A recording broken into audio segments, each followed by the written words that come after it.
You believe you're in control of your decisions. You believe you choose logically, carefully, rationally. But what if I told you that most of your decisions are already made before logic even enters the room? And that a single psychological trick quietly controls your money, your career, your relationships, and even your future? Not sometimes, not occasionally, almost every day.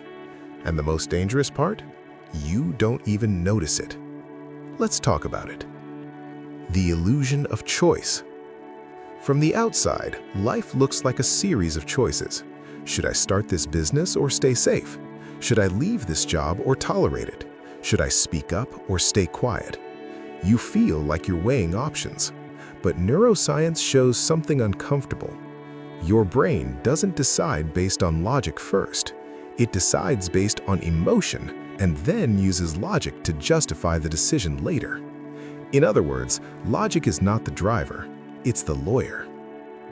The one trick controlling you. Psychologists call it loss aversion, and it's one of the strongest forces in human behavior. Here's what it means. Your brain feels the pain of losing something twice as strongly as the pleasure of gaining the same thing. Losing $100 hurts more than gaining $100 feels good. And your brain remembers that pain, so it builds your entire decision-making system around one goal: avoid loss at all costs.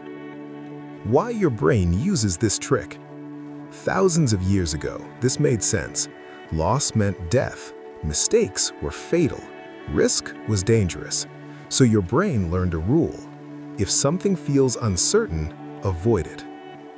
Fast forward to today. There are no predators, no life or death threats, but your brain never updated the software. It still reacts to modern risks as if your survival is on the line. A job interview feels like danger. Starting a YouTube channel feels like danger. Speaking up feels like danger. Not because it is dangerous, but because it's uncertain. How loss aversion controls daily life. Let's make this real. Why do people stay in jobs they hate? Not because they love the job, not because they're incapable, but because quitting feels like a loss. Loss of income, loss of identity, loss of routine. Even if the future could be better, the brain says, better the pain I know than the risk I don't. So, people stay. Why do people delay starting something meaningful? A channel, a business, a new habit? Because starting means risking. Failure, embarrassment, wasted effort. Your brain doesn't ask, what could I gain? It asks, what could I lose? And once loss enters the picture, logic shuts down. The safety trap. Here's the trap most people never see. Avoiding loss feels like safety, but long-term it creates stagnation. You avoid discomfort today and sacrifice growth tomorrow. Your brain celebrates. Good, you stayed safe. But years later, you look back and wonder, why didn't I try? That regret? That's the real loss. But your brain doesn't calculate long-term losses well. It only fears immediate ones. Loss aversion in relationships. This trick controls relationships too. People stay in toxic relationships because leaving means losing familiarity, emotional security, shared history.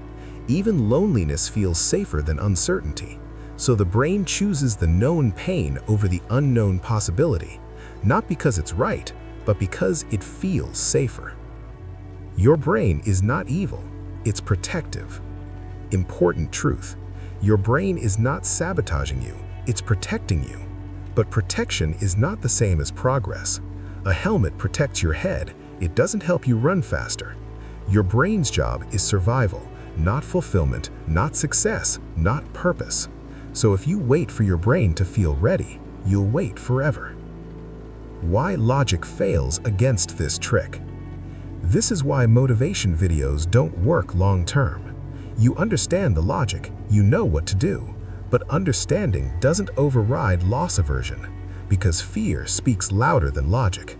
You don't need more information, you need awareness. The moment this trick loses power. Here's the turning point. Loss aversion controls you only when it operates unconsciously. The moment you notice it, it weakens. The moment you pause and ask, am I avoiding this because it's dangerous or because I'm afraid of losing comfort? That question changes everything. Reframing the decision. High performers don't eliminate loss aversion, they flip the frame. Instead of asking, what might I lose, they ask, what will I lose if I don't act? Lost time, lost growth, lost potential. Suddenly, staying the same becomes the bigger loss, and the brain starts cooperating. Action rewires the brain. Here's something powerful. Your brain learns from evidence, not intention. Every time you act despite fear, your brain updates its predictions. Oh, we didn't die. Oh, that wasn't as bad. Oh, we can handle this. Confidence is built after action, never before. Waiting to feel confident is letting loss aversion win. The final realization. Most people think fear means stop. In reality, fear often means you're standing at the edge of growth. Your brain will always choose safety by default. That's its nature. But you are not your brain. You are the one who decides whether safety is worth the cost. Final question. Call to awareness. So the next time you hesitate, ask yourself this. Am I protecting something, and what am I sacrificing? Because the most dangerous loss is not failure. It's the life you never lived because you kept choosing comfort. And once you see this trick, it no longer controls you. You control it.